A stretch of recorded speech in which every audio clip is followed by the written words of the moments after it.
পিহুরের উদ্বেলিত তনুময় নেতিয়ে পড়ল, বক্ষ ছেড়ে নির্গত হলো আক্ষেপের শ্বাস, চোখে মুখে লেপ্টে এলো অন্ধকার। এই জন্মে বোধ হয় ভালোবাসার কথা শোনা হবে না। ধূসরের মেজাজ বিগড়ায়। সে যে এতক্ষণ ধরে ডেকে হয়রান, এই মেয়ে হুঁশ আছে? আইসক্রিমটাও গলে যাচ্ছে। সে দ্বিতীয়বার ধমক দিল, পিউ তুই নিবি না ফেলে দেব? পিউ চকিতে ফেরে সতর্ক হয়, হাত এগিয়ে আইসক্রিম নিয়ে আসে, কিন্তু তার জিভ থেকে গরবিল সব তিরকুটে। অনিহিত চোখে চেয়ে রয় কোন আইসক্রিমটার পানে। একটুও খেতে ইচ্ছে করছে না। এমনিতে দু চোখ ছাপানো আশা নিয়ে এসেছিল, ভাবলো আজ বুঝি ধূসর ভাই কিছু একটা বলবে। তার ওপর এত সব জল্পনা কল্পনা, সেসব বাড়িয়ে দিল কয়েক গুণ। ধূসরের পাশে বসে তার হাতে ওয়ান টাইম কাপের ভরা দুধ চা। পিউ আশাহত, ভগ্ন হৃদয়, বিভজ্জিত মনে মনে বিলাপ করে, কবে ভালোবাসার কথা বলবে ধূসর ভাই, কবে? পিউরের মন শুরু থেকে যতটা স্ফুট ছিল, এখন ততটা সংকীর্ণ। গম্ভীরতায় গা ঢেকে বদলে গিয়েছে আগের রূপ। ভালো লাগছে না কিছু। ধূসর ভাই ভালোবাসার কথা বলবে না? আচ্ছা, সে নিজেও তো বলবে ভেবেছিল। বলে দেবে এখন, এটাই সময়। কেউ নেই, দুজন শুধু। বলে দিক বরং। শুভস্তম শীঘ্রম। পিউ ঢোক গিলে তাকায়, আমতা আমতা করে বলে, ধূসর ভাই একটা কথা বলবো? ধূসর চায়ের কাপে পাতলা ঠোঁট ছুঁয়ে বলল, পরে, অনেক জরুরি। পরে। পিউ সন্দর্পণে চবর্গীয় শব্দ করল, যাতে ধূসরের কানে না যায়। কিছু খাবি? পিউ মাথা নাড়ে। বিতে স্পৃহা দাঁতে দাঁত পিষে ধরে। মনে মনে বকে ঝকে গোষ্ঠী উদ্ধার করে ধূসরের। আজকের দিনে এরকম জায়গায় এনে জিজ্ঞেস করছে কিছু খাবি? কেন? দুটো ভালোবাসার কথা বলে জাত যাবে? সে কি অন্ধ? দেখতে পাচ্ছে না চারপাশে কত জোড়ায় জোড়ায় ঘুরছে? এই তো তাদের বাঁ দিকে বসে দুজন। আহা, মেয়েটি মাথা, ছেলেটি কাঁদে। কি নয়নাভিরাম দৃশ্য! তার যে কবে এরকম দিন আসবে? পিউর অন্তর্পুর পরিতাপে ভরে যায়। তন্মধ্যে ভেতর থেকে কেউ ঘোষণা করল, আসবে না পিউ, আসবে না। তোর কপালে যে আনরোমান্টিক গরিলা জুটেছে, তাতে তাতে এসব আশা ছাড়। পিউ দীর্ঘশ্বাস ফেলল। প্রেম ভালোবাসা বোঝার পর থেকে চারটা বসন্ত গেল, অথচ প্রেমটা হচ্ছে না।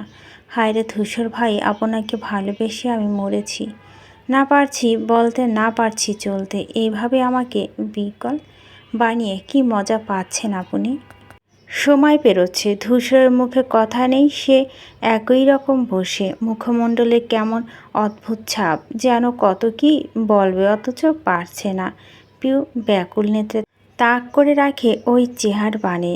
তার মন চায়, সে চায় একটু কিছু বলুক মানুষটা, না হয় তাকে বলতে দিক। পিউ আইঠাই করে আবারও ডাকলো, ধূসর ভাই। সে তাকায়, ধারালো চোখ জোড়ায় কি অপ্রতিরোধ্য আকর্ষণ। পিউ বলল, একটা কথা পরে শুনবো। পিউ বিদিষ্ট মহাবিরক্ত, মুখমণ্ডল দাগ কাটে সই চিহ্নে। নিজেও কিছু বলবে না, তাকেও বলতে দেবে না। কেন? এভাবে চুপচাপ বসে থেকে কি মহাভারত উদ্ধার হচ্ছে শুনি? হাঁটু অব্দি ফরক পরা এক বাচ্চা মেয়ে এগিয়ে এলো, হাতে ঢোকানো কতগুলো কাঁচা সতেজ ফুলের চাকা। ইতিমধ্যে পুরো শহরে যে কয়েকবার চক্কর কেটেছে এই জুটি, নতুন পেয়ে ছুটে এলো প্রায়। পিউ জিনিসটা বহুবার দেখেছে, কিন্তু নিজের জন্য কেনেনি। মেয়েটির কাছে এসে দাঁড়ায়, দুজনকে অনুরোধ করলো, একটা ফুল নেবেন? পিউ চুপচাপ মাথা নাড়ে, অথচ ধূসর বলে, দাও। পিউ অবাক চোখে তাকালো, পল্লব ঝাপটালো বিভ্রমে। ফুলের চাকা ধূসরের দিকে বাড়িয়ে দিল মেয়েটি। সে টাকা বার করতে করতে বলল, ওকে দাও। কথা মতো মেয়েটি তার হাতে ধরিয়ে দেয়। টাকা দিয়ে প্রস্থান নেয়। পিউ তখনও বোকার মতো বসে। ধূসরের কপাল কুঁচকে বলল, এটা কি হাতে নিয়ে বসে থাকার জিনিস? পিউ উত্তর দিল না। কি বলবে জানে না সে। ধূসর অপেক্ষাও করল না উত্তরে। টেনে নিয়ে পরিয়ে দিল মালা। পিউর নেত্রোদয় মুখ, গালে লেপ্টে থাকা চুল ধূসর সরিয়ে দিল। চূর্ণ গহীন দৃষ্টি বোলায় তার মুখশ্রীতে। সেই দৃষ্টিতে পাল্টে যায় পিউরের অনেক কিছু। চট করে বুঝে নেয় মানুষটার মনে জমিয়ে রাখা প্রগাঢ় অনুভূতির কথা। ধূসর চাউনি আস্তে ধীরে বদলায়, শিথিল হয় অভিপ্রায়, চোখ মুখে পেশিতে খেলে যায় পরিবর্তন। পরপর হস্তদ্বন্দ্ব হয়ে চক্ষু সরালো, শার্টের কলার ঝাঁকে চারপাশে আগোছালো উদ্ভ্রান্তের দৃষ্টি ছুড়ল। পরিচ্ছন্ন, অপ্রস্তুত, অপ্রভৃত ভাব মাথায় তোলে তাকে। কাপের কোনায় ফের চুমুক বসাতে গিয়ে দেখল ঠান্ডা হয়ে গিয়েছে। কৃত্রিম বিরক্তি ঘিরে ধরল তাকে। বিলম্ব ব্যতীত চাহা শুদ্ধ কাপটা ছুঁড়ে ফেলল সামনে।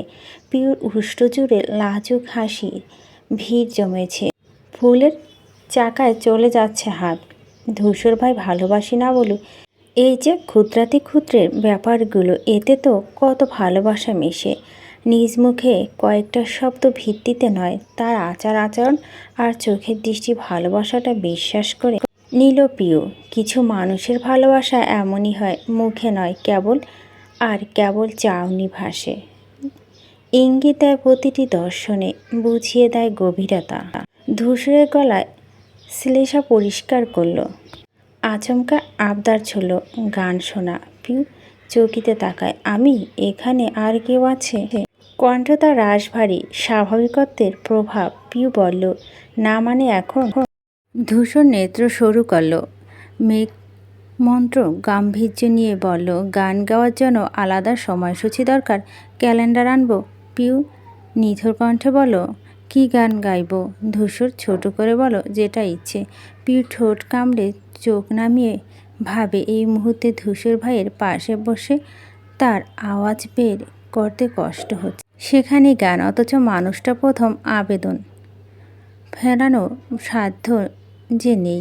পিউ চোখ বুজে মাথার মধ্যে খুঁজে বেড়ায় কোনো মন কাড়া সঙ্গীত। হাতাহাতি করে যা পেল সে নিয়ে সুর তুলল মিহি মিষ্টি স্বরে। সম্পূর্ণ গান শেষ করে থামল সে। মনে যা এসেছে তাই গেয়েছে, প্রতিটি বাক্য ধ্রুবসত্য। ধূসর ভাইয়ের ছোঁয়া প্রবণ বান তার অন্তরস্থলে এফোর ওফোর করে দিয়েছে। ধূসর অভিব্যক্তি বুঝতে আগ্রহ ভরে ওর দিকে তাকালো পিউ। তার পুরুষালিত ঠোঁটে মিটমিটে পাতাল হাসি। সে তাকিয়েছে বুঝতে চট করে গম্ভীর করল চোখ মুখ। পিউ অপেক্ষা করলো একটু প্রশংসার, করল না সে। হঠাৎ শটান দাঁড়িয়ে বলল, আয়। পিউ মর্মাহত হয়ে তবে বলা মাত্রই উঠে যায়। মাথার ভিতরে কিছু অদ্ভুত ইচ্ছে উকি ঝুঁকি দেয়। ইতিহাস তার ভয়ডর কাটিয়ে ধূসর একবহু আঁকড়ে ধরে। ধূসরের শান্ত চোখে একবার অবলোকন করল সেই স্পর্শ স্থান। মুখের দিকে তাকাতেই পিউ অল্প বিস্তর ঘাবড়ে গেল। হাত ধরা ঠিক হলো না বোধহয়। সে সরাতে চায় এবং আগেও ধূসর পা বাড়ালো সামনে। পিউ গাল ফুলিয়ে শ্বাস নেয়, অধর ভরে আসে হাসিতে। অস্ফুট হয়ে সাথে সাথে কদম মেলায়। কিছু দূর এসে ফুলের দোকান দেখে ধূসর দাঁড়িয়ে যায়। দোকানি বড় প্লাস্টিকের মগ ভর্তি গোলাপ পরিদর্শন করে। জিজ্ঞেস করল, কতগুলো ফুল এখানে? দোকানি একে একে গুনে বলল, 43টি। পিস কত? 50 টাকা। দিন কয়টা? সব। লোকটা অবাক হলো, মুখে প্রকাশ পেল সেই সাপ। চুপচাপ একটা একটা মিশে কস্টেপ দিয়ে আটকে গুচ্ছ বানালো। পিউকে সাথে দেখে নিজের মতো হিসেব কষল। বলতে হয়নি, নিজে এগিয়ে ধরল ওর দিক। নিন মাপা। পিউ মনোদ্বিধায় সময় চেয়ে ধূসর জবাবের অপেক্ষায় সে। এগুলো কি ওর জন্য? ও কি ধরবে? ধমক খাবে না তো? তখন ধূসর মানিব্যাগ থেকে টাকা বের করছে। তন্মধ্যে একবার তাকে ভুরু উঁচায়, কি ধর। পিউ অতি বিলম্বে হাতে নিল পরিতোষের অতি উচ্চ উর্মি। আস্তে বল বক্ষে কম্পনের স্তন জোরালো হয়। ধূসরের টাকা মিটিয়ে রিকশায় ডাকল। পিউকে আগে উঠিয়ে পাশে বসল নিজে। একই রকম সাবধানে উরুর কাজটা চেপে রাখলো হাত দিয়ে। পিউ এক ধ্যানে তাকিয়ে তার দিকে, বিমূর্তি, বিমোহিত, বিস্মিত। সে চাউনি ঝরঝর করে ঝরছে, যেখানে বৃষ্টি স্নাত ভালোবাসা। পুরো রাস্তায় সে মুখ খুলেনি। প্রচণ্ড ভালো লাগা দখল করেছে তার বক্ষপট। আজকের দিনে কাছে সে ঋণী। যাই হোক, প্রেমময় কথোপকথন না হোক, রোমাঞ্চকর বাক্য বিনিময়, এই কয়েক ঘন্টা ধূসর ভাই পাশে ছিল যে, এই বা কম ছিল কিসের? এতে সে আতফুল্ল উচ্ছ্বাসিত। গতকাল রাতভর যে স্বপ্ন সে বুনেছে, আঁখি দুটো ঝাঁপিয়ে সে অলীক কল্পনা এঁকেছে, তার যৎকিঞ্চিত হলেও তো পূরণ হয়েছে। পিউ আফসোস করলো ভীষণ, কেন যে পুষ্পর কথায় শাড়ি পরল না। তাহলে তো যে ইচ্ছেটা পুরোপুরি পূর্ণ হতো। সে ললিত নেত্রে গোলাপগুলোর দিকে তাকায় একবার। ধূসর ভাই পাশে রয়েছে বিধায়, না হলে এই ফুলে চুমু দিয়ে ভরিয়ে ফেলতো এখন জীবনে প্রথম পুষ্প উপহার। তাও দিয়েছে প্রিয়তম সে। এর চেয়ে হৃষ্টতা কিছু হয় বুঝি? সে অতি কষ্টে চিত্র চাঞ্চল্য সামলে নেয়, নিরুদ্বেগ ভঙ্গিতে বসে থাকে। দেখতে দেখতে রিকশায় পৌঁছায় গলিতে। তখন ধূসর চালককে থামতে বলে। যাওয়ার সময় যেখানে থেকে উঠেছিল সেখানে এসে নামলো। ভাড়া মিটিয়ে পিউরের দিকে চেয়ে বলল, যা তাহলে।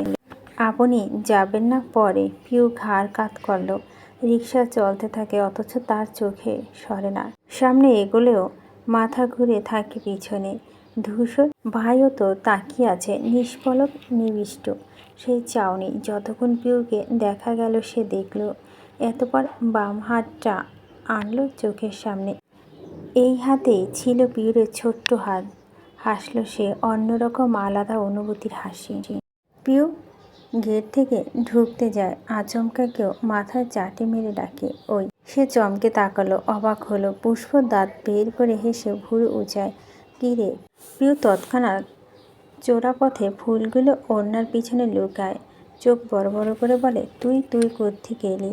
পুষ্প দুপাশে দুহাতের তালু পিছিয়ে বলল, সারপ্রাইজ। কিসের সারপ্রাইজ? আমাকে বের হতে বলে কোথায় নিরুদ্দেশ হয়ে গেলি? লোকেশন পাঠিয়েছিস? পুষ্প পিউর গোলাপ ফুল দেখে নিয়ে আগে। সে ঠোঁট চেপে হাসি আটকায়, ধরা দেয় না। আগে আগে মেন গেট পার হয়। হাঁটা পথে জবাব দেয়, আমি লোকেশন না পাঠিয়ে তোর অনেক বড় উপকার করেছি। পিউ পিছনে আসতে আসতে শুধালো, কী উপকার? একদিন বুঝবি। আমি এখন বুঝতে চাই। উফ, সময় হোক। তারপর থেমে দাঁড়ালো, সচেতন কণ্ঠে বলল, আচ্ছা শোন, আম্মু বা কেউ জিজ্ঞেস করলে বলবি এতক্ষণ আমার সাথে একসাথে ছিলাম, ওকে? পিউ কপাল কুঁচকায়, মিথ্যে কেন বলবো? পুষ্প বুকের সাথে হাত ভাঁজ করে বলল, তাহলে কি বলবি শুনি? কোথায় ছিলি এতক্ষণ? পিউ চুপ করে গেল। সে যে ধূসর ভাইয়ের সাথে ছিল সেটাও তো বলা যাবে না। পুষ্প হেসে আবার বলতে চাইল, বলা যায়, যা বলা মনে থাকে যেন। ঘড়িতে তখন 6টা বাজে। ধূসর দুপুরে খেতে আসেনি, ফোন করলো, লাভ হয়নি। যতটা রিসিভ করেছে আশেপাশে তীব্র কোলাহলের শব্দ। কিচ্ছুক্ষণ হলো মারিয়া চলে গিয়েছে। প্রতি শুক্রবারের মতো আজকেও বসার ঘরে বসেছে চায়ের আসর। নরম বিকেলে ছাদে সেই 4খানা চেয়ার বসে। গল্পে মেতে ছিল 4 সহোদর। মাগরিবের আজানের আগে আগে নিচে এলো তারা। মিনা বেগম চা বানিয়ে জবার কাছে পাঠালেন, তিনি এসে সবার হাতে হাতে দিলেন। পিউ ঘুম সেরে কেবল নিচে নামলো। বলতে গেলে সে পৌঁছেছে সবার শেষে। রিক্ত আর রাদীপ বাদে বাকি সকলে উপস্থিত। পুষ্প, সাদিক প্রত্যেকেই আছে। পিউর নামতেই সে এক পাশে সরে বসার জন্য জায়গা দেয়। পিউ বসলো। হাই তুলতে তুলতে সেজো মায়ের কাছে চা চাইল। আজমল লুঙ্গি পরেছেন, সঙ্গে আবার ঢিলে ঢালা ফতুয়া। আয়েশ করে তৃপ্তির সমেত চায়ে চুমুক দিয়ে বললেন, ভাবির হাতের লেবুর চা যে কতদিন পর খাচ্ছি ভাইজান। ওখানেও ভীষণ মিস করি জানো। আমজাদ হাসল, নিজে প্রশংসা করলেন, তোর ভাবির চা বানানো হাতে আসলে মাশাল্লাহ। সুমনা বলল, আমি যে কতবার চেষ্টা করলাম, আমারটা হলোই না। আবার লেবুর চা সত্যি স্পেশাল। মিনা বেগম ভাজা পোড়া ট্রে নিয়ে হাজির হয়েছে মাত্র। সবাই তারিফ শুনে লজ্জা পেলেন, বিশেষ করে স্বামী নামক মানুষের। লোকটা সামনাসামনি তার গুণগান কখনই করেন না। তিনি আস্তে ধীরে এগিয়ে বসে ট্রে রাখলেন টেবিলের ওপর। বলেন, কি ছাতার মাথা বানাই, তা আবার তোমাদের এত ভালো লাগে? আফতাব প্রতিবাদ করলেন, মোটেও ছাতার মাথা হয়নি ভাবি, আপনি জানেন না আপনার হাতে জাদু আছে। মিনা গদগদ হেসে বলল, কি যে বলো না ভাই। সে সময় ধূসর বাড়িতে ঢুকলো। তার জুতোর শব্দ সকলে মনোযোগ ফেরালো। আমজাদ দেখতেই আরেক দিক মুখ ঘোরালো। ওর ওপর তার রাগটা এখনো পড়েনি। আর কি ঠ্যাটামো ছেলে, গুরুজনদের রেগে আছে বুঝেও মাপ চাইল না। আশ্চর্য, মিনা দেখতেই উজ্জ্বল কণ্ঠে পড়ল, এসে গেছিস ধূসর? দুপুরে তো কিছু খাসনি বোধ হয়, যা ফ্রেশ হয়ে আয়, খাবার দিতে বলি। ধূসর চাচ্ছিল উপরে। আজমল তাকালেন। ধূসর সে থেমে তাকালো। জি চাচু, আমার একটু কথা ছিল সবার সাথে, তুমিও থাকো। মিছিলে গিয়েছিলাম চাচু, সমস্ত গায়ে ধুলো ময়লা, লম্বা শাওয়ার নিতে হবে। আপনি বাকিদের বলুন আমি জয়েন করব। সমস্যা নেই, ঠিক আছে যাও। আমজাদের মুখটা আরও বেশি তিক্ত হলো। দাঁত কপাটি খিচে স্তম্ভ হয়ে রইল। রাজনীতি মিছিল, স্লোগান, অপছন্দের শীর্ষে, অথচ ঘরের ছেলে বুক ফুলে সেসবই ঘোষণা করে। আফতাব ভাইয়ের চোখ মুখ দেখে ঘটনা ঠাউর করতে পেরেছে। বেচারা লোকটা টু শব্দ করল না। চোরা চোখে ভাইয়ের দিকে তাকিয়ে থেকে চুপচাপ কাপে প্রান্তে চুমুক দিতে থাকলেন। মনে মনে দোয়া করলেন, ইয়া আল্লাহ, ধূসরকে নিয়ে আর কোনো কথা না উঠুক। জবা বেগম চোখ দিয়ে স্বামীকে ইশারা করে বলতে বলেন কিছু। আজমল মাথা নাড়ালো, গলা খাকারি দিয়ে বললেন, বড় ভাইজান, ভাবি, আমার একটা কথা ছিল আপনাদের সাথে। আমজাদ ঘাড় নেড়ে সম্মতি দিলেন। মিনার শাড়ির আঁচলে ঘাম মুছতে মুছতে তথস্থ হলেন। পিউরের ঘুমের রেশ তখনও কাটেনি। পেঁয়াজুতে কামড় দিতে দিতে অন্য হাতে চোখ ডলছিল সে। মেজ চাচা কথাতে থামল। খাবার মুখে পুরে ভুলে গেল চিবোতে। ত্রাসে বুক কাঁপছে, আন্দাজে অসুবিধে হচ্ছে না চাচ্চু কি বলবে। সে আতঙ্কিত লোচনে বোনের দিকে তাকায়। পুষ্প মনে সুখ খাচ্ছে তার চোখে আজমলের ওপর, যেখানে পরিষ্কার আগ্রহ। আজমলকে ডাকলেন নিজের পাশে দেখিয়ে বলল, পুষ্পমা এসো দেখি চাচ্চুর কাছে। পুষ্প স্ফুত মনে উঠে গিয়ে সেখানে। আজমল তার মাথা হাত বুলিয়ে সেটা কাঁধে রাখলেন। আজমলকে বললেন, ভাইজান, আমার নিজের মেয়ে নেই। পুষ্প আর পিউ আমার মেয়ে, ওদের আমি সন্তান থেকে আলাদা দেখি না। আমার কেউ ভাই মেয়ে ছেলে আলাদা করি না। তুমি জানো আমাদের এই একান্নবর্তী পরিবারে যতটা আমি মনে করি এই মেলবন্ধন হয়তো দেশের হাতে গুনলেও কম হবে। আজমল হেসে বলেন, সে তো ঠিক, আমাদের পরিবার সোনার টুকরা পরিবার, লাখে একটা। আজমল বলেন, আমি যদি তোমার কাছে একটা আবদার করি রাখবে? আপনি রাখবেন ভাবি? মিনা উৎফুল্ল গলায় বলেন, রাখবো না মানে? খালি চাও তুমি ভাই। কি চাও? আজমল বলে, দেখো বাকিরা কৌতূহলী চেহারা শুনছে যাওয়ার প্রবণতা।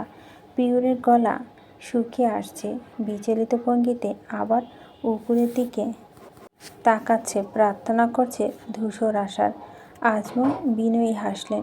পুষ্পর দিকে একবার দেখে বললেন, আপনার মেয়েটাকে আমি আমার ছেলের জন্য চাই। পুষ্পকে আমি সাদিফের বউ করতে চাই ভাবি। সাদিফ কেসে উঠল। কাশির দমকে কাপ থেকে গরম চা উতলে পড়ল গায়ে। পুষ্প কিংকর্তব্যবিমুখ বিস্ফোরিত চোখে চাচার দিকে তাকালো। হাত পা কাঁপছে, দুনিয়া দুলছে। পিউরের মুখ কাট। সে ব্যতীত অসহায় নজরে বোনের দিকে চেয়ে রয়। ফের আরেকবার তাকায় সিঁড়ির দিকে। এই সমস্যার সমাধানে তার ধূসর ভাই। কখন আসবেন আপনি?